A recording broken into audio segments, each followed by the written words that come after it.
시장이 깨지려면은 글로벌 증시하고 연동이 돼야죠. 프랑스 까크, 영국의 FTSE, 독일 사상 최대치 흐름, 또 사상 최대치 고점 대비해서 3%, 0.69%이 정도 눌림뿐이 안 돼요. 다우지수 마찬가지. 고점 대비해서 8.57%뿐이 안 밀려 있어요. 일본은요. 오늘 약보합권 형성하고 있죠. 지금 뭐 약보합, 강보합, 보합 왔다 갔다 해요. 지금 얘는 고점 대비해서 7%뿐이 안 밀려 있어요. 뭐 우리나라 또 이제 뭐 예를 들어서 현대로템이 현대로 죄송합니다. 우리나라가 일본 대비해서 경제력이 월등히 뛰어나졌고 뭐 이런 내용들도 뭐 있는데 실질적으로는 이제 일본 쪽의 경제 규모가 세계적인 규모죠.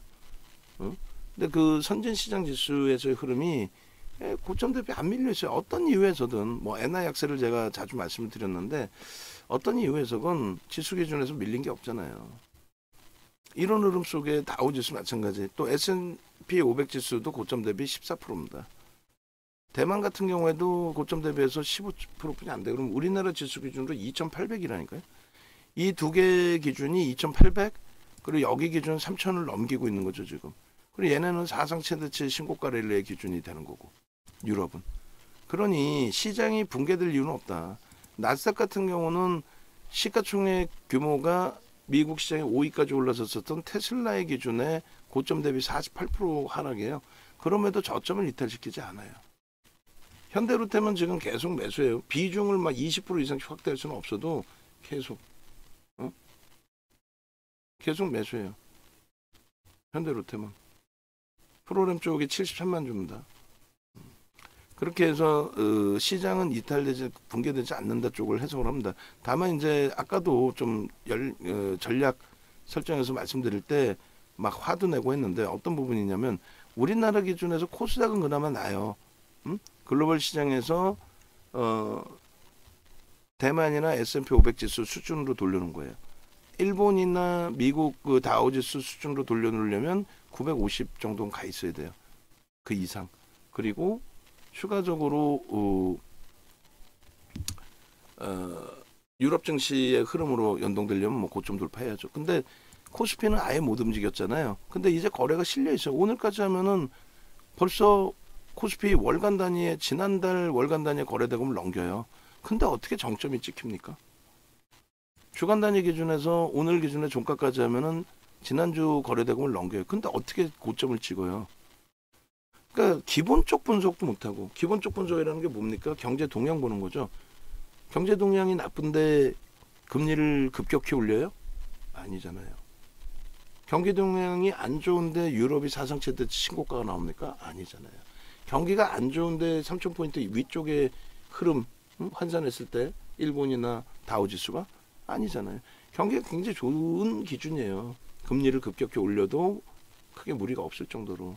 그럼 결론은 펀더멘털적인 측면 굉장히 좋다라는 거고 뭐 부정적인 해석이 뭐 경기가 안 좋다 여러 가지 이유가 뭐 제시하는 쪽도 있지만 그거는 저는 뭐 와닿지 않는 내용이고.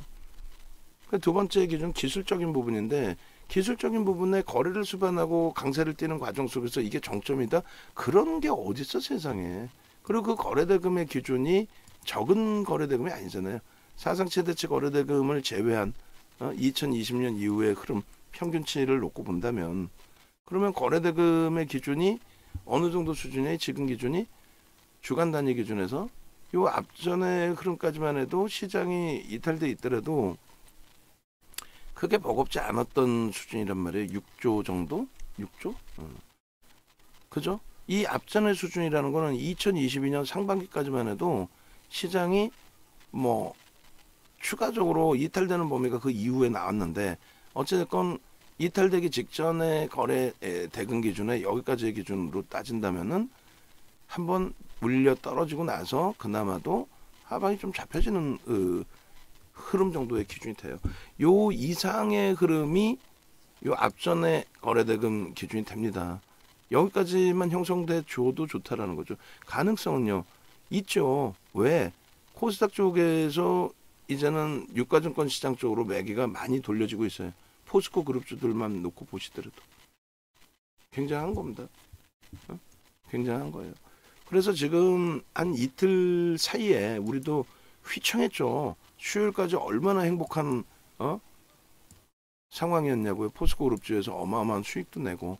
근데 지금에 와서 이제 휘청휘청하면서 공포감이 앞서고 그러다 보니까 겁들도 내시고 여러 가지. 근데 지금의 흐름은 오히려 이제 겁을 낼 위치가 아니라 진짜 말 그대로 종목별로의 옥석 가리기인데 어떤 업종이 간다 그랬어요. 시장은 기술적으로도 깨질 수 있는 위치는 전혀 아니라는 거예요. 여러분들이 눈으로 확인해도 이게 기술적으로 깨져요? 펀더멘털적인 부분 얘기했잖아요. 누가 뭐 경기가 나쁘다 어쩌고저쩌고 해도 사상 최대치 신고가를 나오고 있는 유럽부터 해서 다 보시자는 얘기고, 그리고 기술적으로는 세상에 어디 나라가 어느 지수가 거래가 터지면서 올라가는 그 흐름 속에 그것을 정점이라고 인식하는 곳이 세상 어느 천지에 어디 있냐는 거예요. 월봉 기준에서는 전월 거래대금 이미 전월 거래대금을 넘기는 상황이죠. 근데 어떻게 넘기면서 양봉이 나오고 있는 상황인데 여기서 주춤거리는 흐름에 아이고 우리 다 죽었네. 그런 세상에 그런 말 같지도 않은 분석이 어딨어요. 현대로템 지금 72만 주 매수입니다. 72만 주. 올해 들어서 시장의 지수의 가격 반발력의 기준이 글로벌 증시의 기준으로 잡는다면은 원래는 그 제일 못 오른 쪽의 기준에서 1차적으로 어디라 그랬어요? 2,800 그 이상입니다. 그리고 3,000포인트 초반입니다. 그리고 지금 사상 최대치 신고가가 나오세요. 유럽, 그 다음에 다우, 그 다음에 S&P 500 지수. 거래대금은요? 농담이 아니라 이렇게 상향하고 있잖아요. 지금 거래대금이. 굉장히 중요하죠. 이거 빨간색으로 할게요. 이거 거래대금은. 거래대금이 이렇게 올라가고 있는데 이게 지금 정점을 논할 수 있는 위치입니까? 거래대금이 이렇게 터지면서 움직이는데 이게 말이 돼요? 월봉 기준에 이렇게 된다면 어느 위치? 이 위치에 거래대금만 터져줘도 이 그 랠리의 탄력은 상상을 초월하게 나올 수 있다는 거예요. 이 랠리의 탄력은. 그리고 당장의 거래대금은 이 흐름이 나올 수 있어요, 없어요? 월말까지 아무리 거래가 둔화돼도 저 거래대금 넘기죠. 앞전 거래대금 넘긴단 말이에요. 그러고 나서 이때 당시에 거래대금이 형성될 수 있단 말이에요. 그런데 뭘 그렇게 겁을 내고 무서워하고 공포감에 쌓여 있고 이 거래대금이 여기잖아요. 이 유지해주든 그리고 그 앞전의 흐름까지의 기준을 설정해서 볼 수 있는 그 이후에 거래대금이 급감해서 조정폭이 확대됐던 거지. 그죠? 지금의 추이 추세 범위는 여기서 이걸 보시란 말이에요. 이 거래대금 넘기고 나서의 월봉 기준에서의 추이 추세의 흐름. 글로벌 증시의 흐름도 다 잘라서 다 올려드릴게요. 그러면 자신감 좀 가지시라고. 윤정도와 함께 하시면은 공포감을 갖기보다는 자신감을 좀 갖고 가셔야죠. 요 기준에 오버슈팅 거래대금이 있었고 그리고 나서의 요 흐름까지도 형성이 돼 있는 거고, 그 다음에 거래대금이 둔화되면서의 흐름이잖아요. 거래대금 둔화되면서 요 거래대금을 못 넘기니까 여기서부터 사실은 중립 범위가 되는 거예요. 여기서부터는 요 기간을 주고 여기서 빠져나갈 시간을 준 거고, 이게 월봉이 코스피 월봉. 뭐 포스코 퓨처엠 보려다가 지금 뭐 시황까지 보게 됐는데 나쁘지 않아요. 지금 현대로템 70만 주에 33,000원 넘기니까 또 프로그램에서 일부 매도 나오면서 눌림 뭐 그럼 다시 밀리면 어떻게 되겠어요? 편입이죠. 그리고 포스코 퓨처엠도 그 1% 등락 범위이지만 그 1%로 우리는 싸게 사보겠다고 눌릴 때마다 보는 거고, 그죠? 지금 뭐 하이닉스 다시 8만 9,300원 뭐 이렇게 돼 있고, 현대차 19만 원 공방으로 돌렸고, LG화학 슬슬 낙폭도 줄이고 있고, 거래가 다시금 둔화되는 쪽은 아쉽더라도 이제 일단 좀 벗겨내고 빠져나오고 하자라고 기준을 잡았죠. 지금 이 거래대금의 수준이요, 1월달 이후의 수준이 이렇게 돼 있어요. 1월 그 거래대금이 5조 미만이었어요. 5조 수준. 그리고 5조 딱 떨어진 날이 1월 20일 날이 5조. 이건 완전 대바닥입니다라고 말씀드렸고, 거래가 이렇게 실리면서의 흐름에 여기서 정점을 찍고 꺾이겠다라는 게 세상에 어디 있어요. 코스닥도 다시금 설정을 해서 보여드리면, 우리가 코스닥 거래대금 이 부분에 대해서 2020년부터도 해석을 해드렸잖아요. 그리고 월봉도 잡아드렸고, 아니 이게 어떻게 정점이 됩니까? 이 정점의 흐름은 매번 설명드리지만은, 이 정점의 흐름이 정점으로 인식이 잡혀서 무너져 내려가려면 이 흐름에서 거래량 거래대금 부분이 급격히 무너져야 된다라는 설명을 매번 드려왔어요. 급격히 무너지고 난 이후의 흐름. 그러니까 예를 들어서 여기서 다시 반등이 나오는데 거래대금이 급격하게 무너지는 거야. 여기서부터 눈에 띄게 확 무너지는 거야. 많이 빠졌는데, 그러면 많이 빠졌는데 예를 들어서 지수가 이렇게 돌려지는데 이 거래대금이 무너지면은 그거는 문제가 되는 거고, 거래대금이 다시 살아나 준다? 그러면 그거는 전혀 문제가 없다라는 거예요. 근데 지금 거래대금이 무너진다라는 쪽에 베팅을 하시고 싶어요? 살아난다 쪽에 베팅을 하고 싶어요? 저는 살아난다 쪽으로 해석을 합니다. 그리고 이 기준에 말씀드린 유럽이나 이런 쪽의 기준, 유럽을 당장 쫓아가라는 게 아니라, 그렇다면 지금의 기준에서 어디? 지금의 기준에서 일본이나 다우지수의 기준만 잡아도 된다 이거죠. 이 상태에서 고점이 넘겨지는 흐름이 나와야 돼요. 그러니까 다시금 줄을 거드리면, 잘 보세요.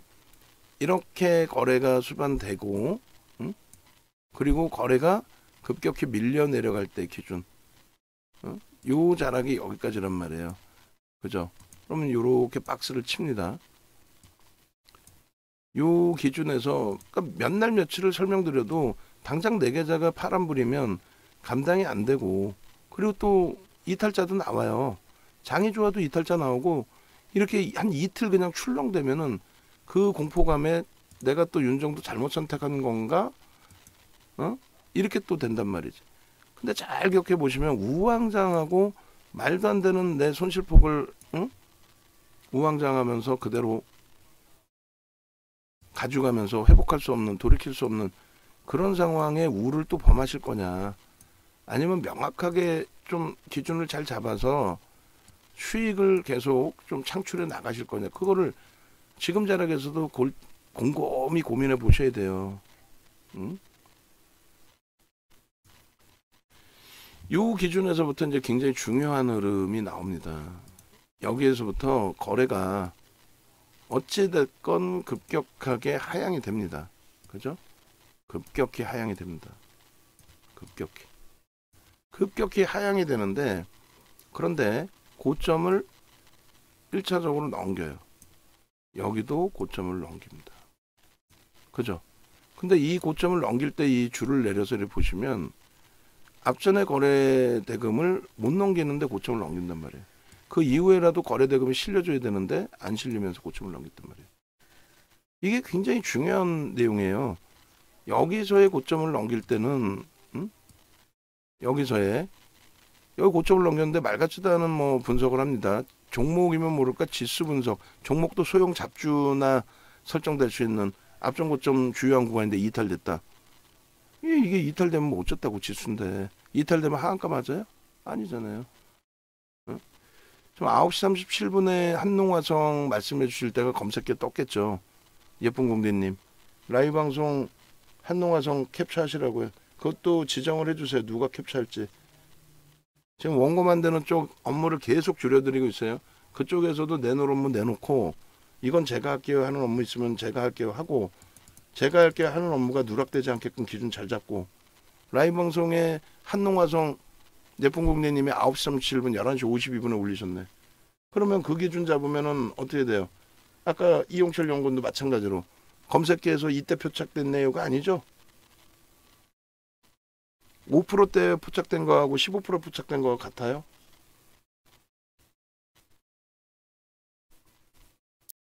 요 기준에서 정확히 놓고 보시면은 이 고점을 넘길 때 기준의 거래대금 부분이 일정 범위가 수반돼 있단 말이에요.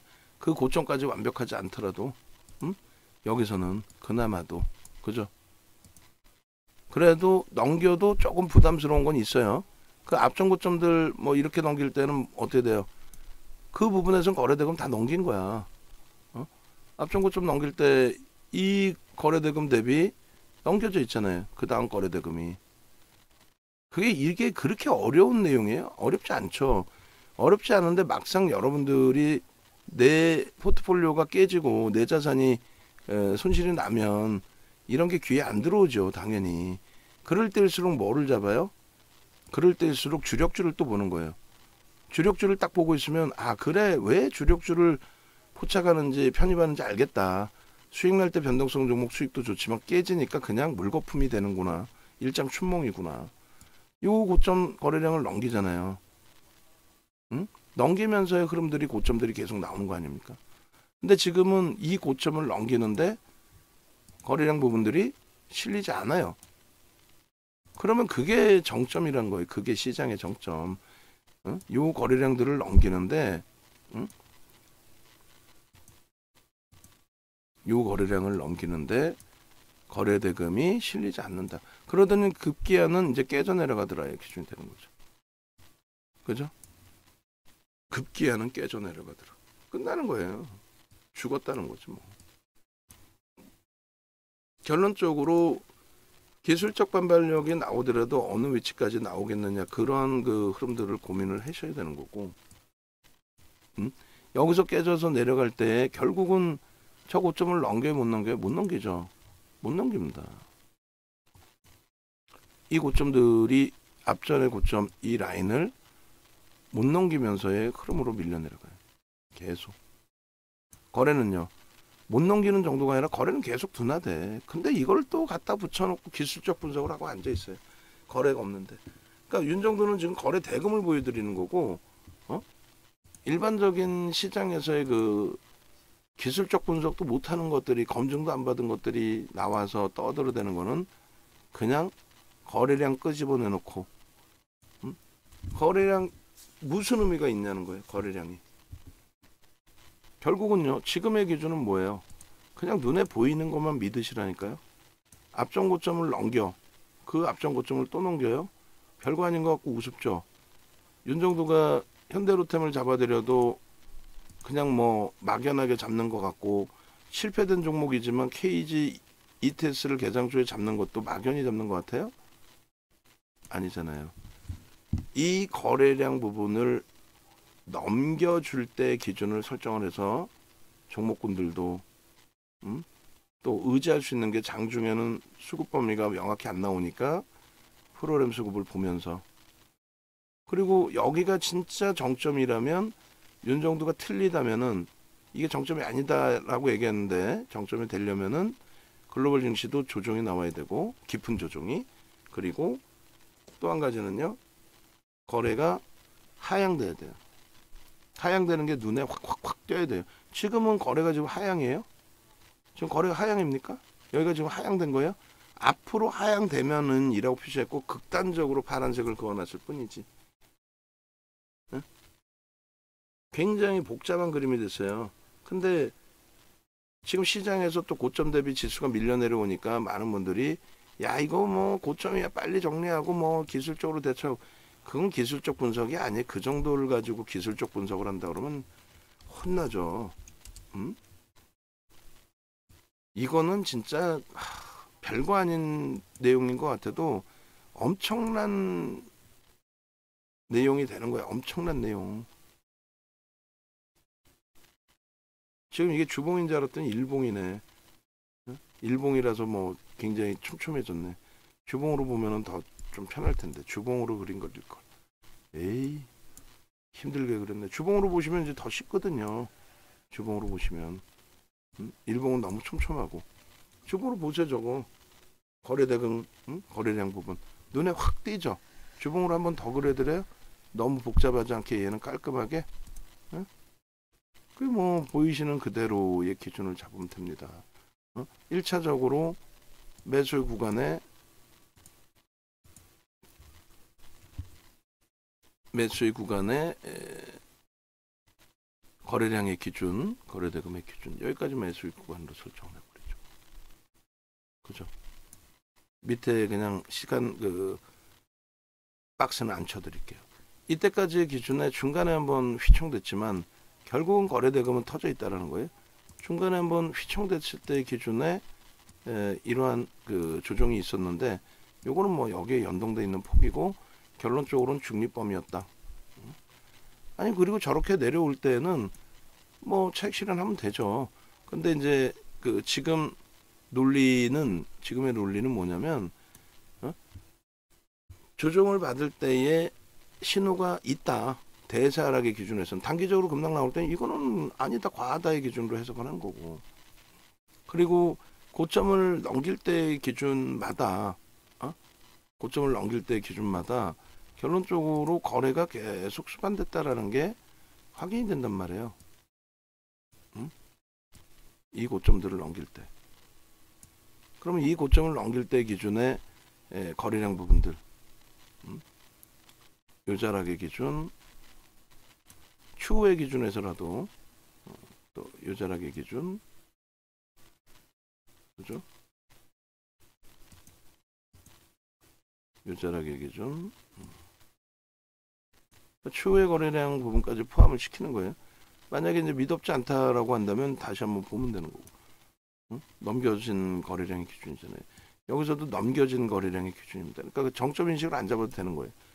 꺾여 내려와서 거래가 급감되면 무슨 일이 있었느냐를 고민하면 되는 거고, 그리고 이제 요 자락의 기준에서의 거래량 부분도 결론은 추후 기준에서의 거래량이 수반됐죠. 그러니까 요 자락 거래량 넘기는 거, 거래대금 넘기는 거, 요 거래대금 넘기는 거, 이런 걸 다 또 복잡해졌네. 뭐 이렇게 그려놓으면 뭐 동영상 안 보시는 이상 복잡해지죠. 어지럽죠. 어렵죠. 결론은 여기서 정점을 찍고 어찌됐건 미끄러지잖아요. 여기서 정점을 찍고 미끄러지고 거래대금 다 미끄러져. 계속.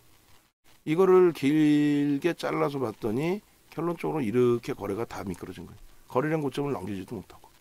근데 주가가 계속 올라가는데 지수가 올라가는데 거래대금이 없다. 밀려 떨어질 때 거래대금 없는 건 당연히 정점 인식이고, 요 기준의 거래대금이 안 실려. 다시금 고점을 넘겨서 움직이면은 거래대금이 실려야 되는데 여기도 더 낮아졌어. 안 실려. 그럼 뭐예요?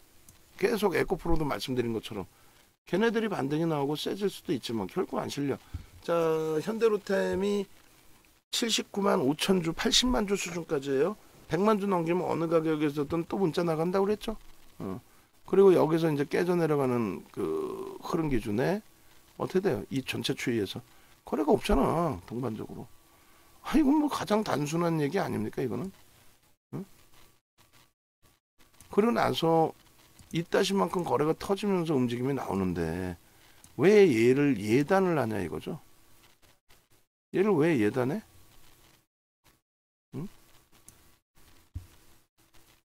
요 영상은 뒷부분의 시황만 또 따로 잘라주세요. 뒷부분의 시황만 따로 잘라주시고, 일단 그 셀트리온 헬스케어의 기준도 별도로 매도 사인 없을 경우 비중 유지입니다라고 유료방에서 질문이 나오셨으면, 진짜 사나이님,